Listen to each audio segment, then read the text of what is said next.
get your comment lang dun sa binigay na manifestation ni Senator Marcoleta, asking the Senate to parang find ways kung paano sila makakasali, participate sa impeachment trial. Silang dalawa ni Senator Jinggoy, but si Senator Marcoleta yung nag-manifest. We're going to talk about that sa susunod naming caucus siguro, but initially may nag-open na yan yesterday when we had a caucus sa office ni Senator Nix, pero naibala yung topic, pero pag-uusapan definitely namin yan kasi paano senators pa rin yung mga yun, di ba?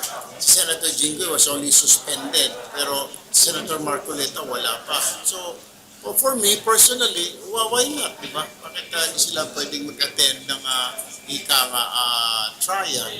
What are the options? Like ipapaalam sila sa court para umattend personally o via Zoom? I guess nasa court na po yun kung papayagan mo sila. Pero still, dapat may consensus po ang majority at saka minority regarding that matter. I believe next week po pag-uusapan. Pero kayo, Sen, okay sa inyong umattend silang dalawa po? Senador pa rin po naman sila, di po ba? Ay binoto sila ng taong bayan. Why not? Except siguro kung convicted na sila, kung nagka-trial pa lang naman, di ba? Innocent until proven guilty yung sinasabi nga. So, they're still senators. When you say attend via Zoom, ganun, sir? Or Depende na po yun. Ayaw ko pangunahan ng Sandigan Bayan kung papayagan ko sila o hindi. May mga request po sila. Nag-request po si Senator Jinggoy, Senator Marcoleta.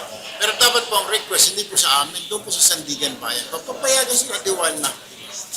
Kumbaga initiative nila pa rin dapat sa Sandigan Bayan. Exactly. Ang Sandigan Bayan, di naman namin pwedeng diktahan dahil nandun sila. Nasa custody sila sa Sandigan Bayan, di naman po sa Senado.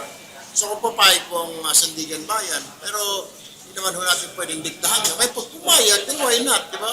Sabi ko nga, senador pa rin naman sila yan, hindi pa naman sila nakukonvict.